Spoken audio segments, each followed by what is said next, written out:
नमस्कार दोस्तों, सभी को राधे राधे। दोस्तों, जैसा कि आप लोग जानते हैं, हम लोग पिछली कक्षा में हम लोग समास पढ़ रहे थे, जिसमें बहुव्रीहि समास आपको बताए थे। आज जो होता है, आपको मैं तत्पुरुष समास का एक बेहद ही खूबसूरत आपको टिप बता रहा हूँ। अगर आप फुल वीडियो को अंततः बने रहे तो आपको जो होता है पूरी आपको समास कंप्लीट हो जाएगा। तो चलिए देर न करते हुए हम वीडियो को जो होता है स्टार्ट करते हैं। पढ़ाई को से बात देखिए, अगर आपको तत्पुरुष समास पहचाना है कि तत्पुरुष समास कैसे पहचाने, कैसे समझे कि कौन से समास में तत्पुरुष समास है, तो देखो मैं आपके लिए एक छोटा सा एक क्लिप लिखा है, इसको आप ध्यान से पढ़ें। देखो, सबसे पहले ये जानिए कि तत्पुरुष समास होती क्या है। तो आपको पता है कि तत्पुरुष समास का जो होता है, यह पूर्व पद होता है सहायक। यह आपको पता होना चाहिए। पूर्व पद क्या होता है दोस्तों? सहायक होता है। और इसका जो उत्तर पद होता है, उत्तर पद, यह होता है प्रधान। उत्तर का मतलब उत्तर, यानी हिंदी में कहते हैं इसको दूसरा पद। क्या कहते हैं दोस्तों? दूसरा पद कहते हैं। अब हम पहचानेंगे कैसे, तो सुनिए। पहला तरीका मैं दे रहा हूँ। यदि किसी भी पद में, ध्यान रहे, किसी भी पद में, यानी कि समास में दो पद होते हैं, एक पूर्व पद है, क्या होती है? उत्तर पद होती है। तो किसी भी पद में आपको शब्द में अगर आपको ऐसा लगे कि कोई व्यक्ति कर्म कर रहा हो, कोई व्यक्ति ऐसा है जो काम को कर रहा है, क्या कर रहा है? काम कर रहा है। कोई ऐसा क्या है बाबू? व्यक्ति है। क्या है? व्यक्ति, जो क्या करने का कोशिश कर रहा है? कोई काम करने का कोशिश कर रहा है, चाहे अच्छा हो या बुरा, ए डिपेंड नहीं रखता है, वह काम कर रहा हो। जैसे देखो यहाँ पे, यहाँ पर देखो, कर रहा है किसे? रथ चालक। यहाँ देखिएगा, कोई एक ऐसा व्यक्ति है जो रथ को क्या कर रहा है? चला रहा है, यानी काम कर रहा है। एक पर देखेंगे जेब कतरा, यानी कोई ऐसा व्यक्ति है जो जेब को जो होता है, वो कैसे पैकेट में अगर पर्स रखते हैं तो लूट लेता है ना? वैसे ही यश प्राप्त, एक ऐसा व्यक्ति है जो अपने यश को क्या कर रहा है? प्राप्त कर रहा है कि नहीं? तो वो भी तो कर्म कर रहा है ना। और एक चिड़ी मार, कुछ ऐसे व्यक्ति है जो चिड़िया पक्षी को क्या कर रहे हैं? मार रहे हैं। तो यदि किसी शब्द में आपको ऐसा फीलिंग हो कि कोई एक व्यक्ति है जो क्या करने का कोशिश कर रहा है दोस्तों? कर्म करने का कोशिश कर रहा है, तो इसमें कौन समास होते हैं दोस्तों? तत्पुरुष समास होती है। कौन समास होती है? तत्पुरुष समास होती है। चलो, दूसरा तरीका क्या है आप समझो। अगर आपको कभी ऐसा फील आ जाए, कोई शब्द को आप पढ़िए, अब ऐसा फील हो कि वह जो शब्द हो वह किसी न किसी परिस्थिति से, सिचुएशन आ जाए, माहौल एक बन जाए। जैसे देखो, मैंने बोला व्याकुल, यह क्या है? यह एक प्रकार की परिस्थिति है।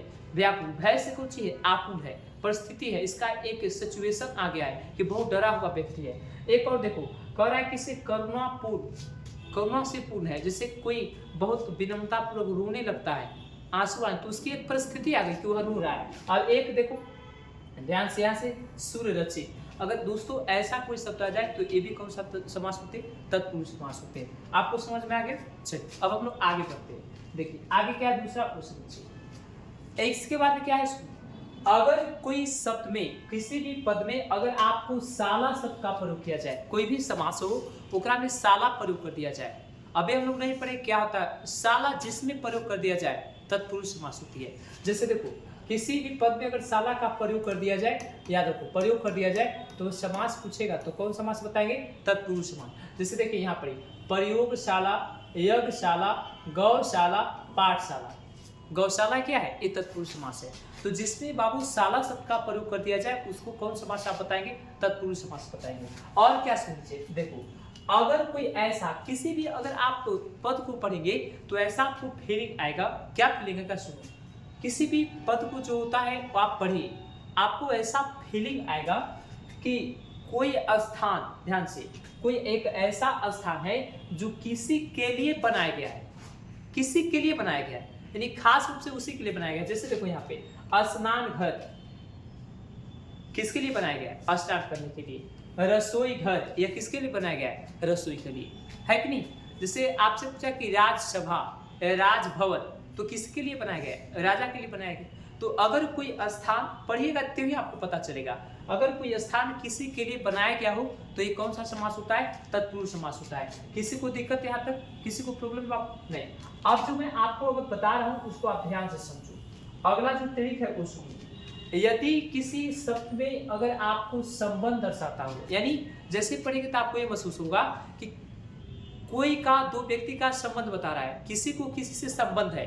जैसे देखो, मैंने अगर आपको बोला राजकुमार, देखो राजकुमार, तो यह जो राज, यानी कि राजा का जो बेटा है, यह जो कुमार मैंने क्या होता है? बेटा या पुत्र, और ये किसका है? राजा का, यानी कि संबंध बता रहा है। यह किसी का बेटा है, राज कन्या, कन्या किसकी है, राजा की। यानी किसी का संबंध अगर किसी से बताया जाए तो कौन समास होता है, तत्पुरुष समास होता है। दूसरा, अगर आपको कोई शब्द में अगर आलय आ जाए, आलय, जैसे मान के चलो हम लोग बोलते हैं विद्यालय, ध्यान से देखेंगे, विद्यालय बोलते हैं कि नहीं, हम लोग क्या बोलते हैं, विद्यालय बोलते हैं ना, हम लोग क्या बोलते हैं, विद्यालय। तो इसमें भी कौन समास है, विद्यालय हो गया, हिमालय हो गया, देवालय हो गया, शिवालय हो गया, मेघालय हो गया, ये सब कौन समास है, तत्पुरुष समास है। देखिए अगर किसी शब्द में आपको हीन शब्द मिल जाए, हीन, जैसे आपको रहे नेत्रहीन, धनहीन, मनहीन, होता है कि नहीं, बुद्धिहीन, जैसे आपको हो जाएगा कुछ बाबू नेत्रहीन, अगर आपसे पूछेगा धनहीन, कौची, धनहीन, या कहेगा आपको मनहीन, तो एकरा में कौन समास होता है, तत्पुरुष समास होता है। कौन समास होते हैं दोस्तों, तत्पुरुष समास होते हैं। देखो अब आगे हम बढ़ते हैं, देखो ये हो गया। इसके बाद देखिए का, देखो अगर कोई भ्रष्ट शब्द आ जाए, भ्रष्ट आ जाए, बोलते हैं ना, अगर कोई शब्द आपको भ्रष्ट आ जाए, है कि नहीं, बुद्धि भ्रष्ट ना कहते कि बुद्धि भ्रष्ट है, वो कैसा आदमी है, बुद्धि से कुछ है, भ्रष्ट है कि नहीं। तो अगर आपको भ्रष्ट आ जाए, वीर आ जाए, वीर, कर्म वीर, राज वीर, तो अगर आपको वीर शब्द भी आ जाए कहीं पे, तो वहां पर कुछ होता है, तत्पुरुष समास होता है। अगर कहीं पे श्रेष्ठ शब्द आता है, श्रेष्ठ, राज श्रेष्ठ, कुल श्रेष्ठ, है कि नहीं, तो वहां पर भी कौन समास होता है बाबू, तत्पुरुष समास होता है ना, कौन समास होता है, तत्पुरुष समास होता है। तो दोस्तों अगर आपको ऐसे शब्द अगर कहीं मिल जाए, और एक बात और रखना, अगर कहीं पे आपको ग्रस्त शब्द आ जाए, ग्रस्त है, जैसे देखो मैंने बोला शोकग्रस्त, मैंने बोला रोगग्रस्त, तो अगर आपको ग्रस्त जैसे शब्दों का प्रयोग किया जाता है तो वहां पे कौन समास होता है, तत्पुरुष समास होता है। कौन समास होता है, तत्पुरुष समास। तो दोस्तों आज इतना ही, मुझे आशा है कि आपको ये समास समझ में आई होगी। फिर मिलते हैं अगले वीडियो में। इसी के साथ सभी को जय हिंद, जय हिंदी परिवार, सभी को एक बार पुनः राधे राधे।